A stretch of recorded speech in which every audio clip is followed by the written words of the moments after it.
చేస్తున్నారు. ఎన్జిఓలు pen down అన్నా, పోలీసులు గన్ డౌన్ అన్నా వాళ్ళ సమస్యని చిటికలో పరిష్కరిస్తున్నారే.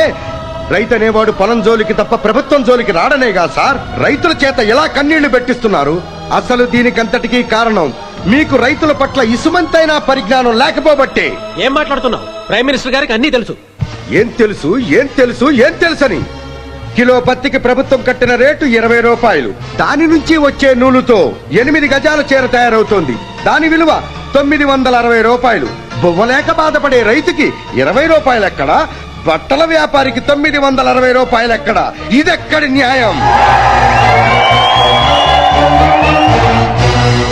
కేజీ పొగాకు 30 రూపాయలకు అమ్మితే అందులో నుండి 1250 సిగరెట్లు తయారవుతున్నాయి. వాటి విలువ సుమారు 4000 రూపాయలు. కానీ రైతుకు దక్కేది 30 రూపాయలు. ఇదెక్కడి ధర్మం? ఉన్నవాళ్లు ఏసీ రూమ్ లో కొలకడానికి కరెంట్ ఇస్తున్నారు.